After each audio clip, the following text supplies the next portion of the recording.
नमस्कार AR media live को स्वागत करछि रमेश।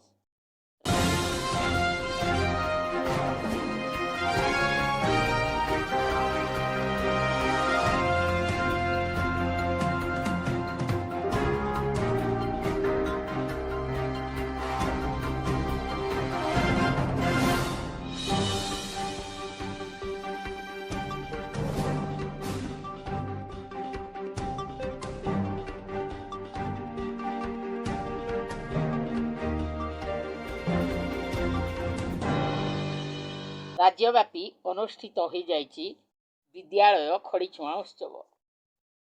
ओडिशार पुरपल्ली रे थिबा प्रत्येक प्राथमिक विद्यालय रे खड़ीछुआ उत्सव खूब धूमधाम रे पालित हो जाइछि।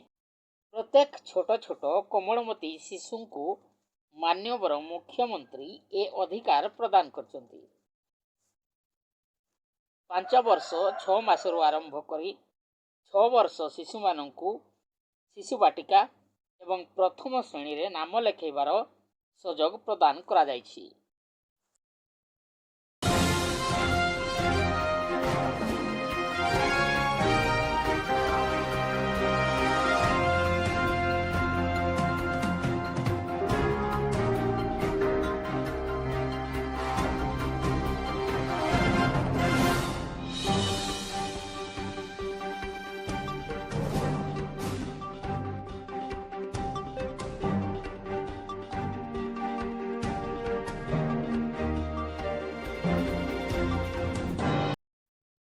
आजिर शिशु कालीर नागरिक एथि नहीं समस्त योग्य शिशु मानंकु ए अधिकार दिया जाइछि।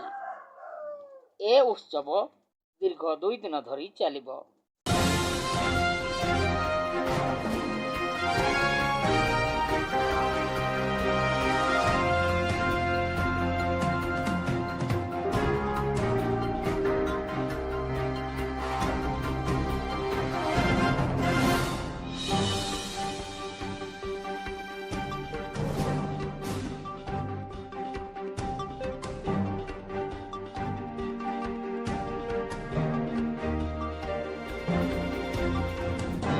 प्रथम दिवस रे शिशु मानंकु स्वागत संभाषण सांगकु धूप दीप नैवेद्यर व्यवहार करा जायतिला।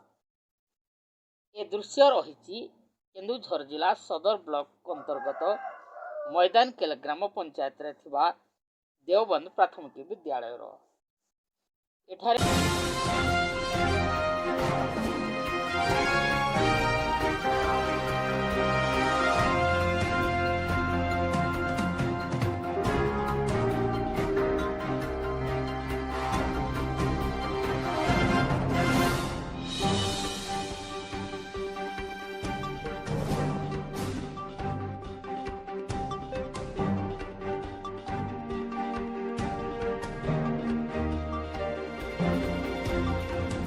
प्रधान शिक्षक श्री गुणनिधि जेना एवं सहकारी शिक्षयित्री देवकी महंत एवं अंकिता पथाल पिलामानंकु स्वागत करथिले।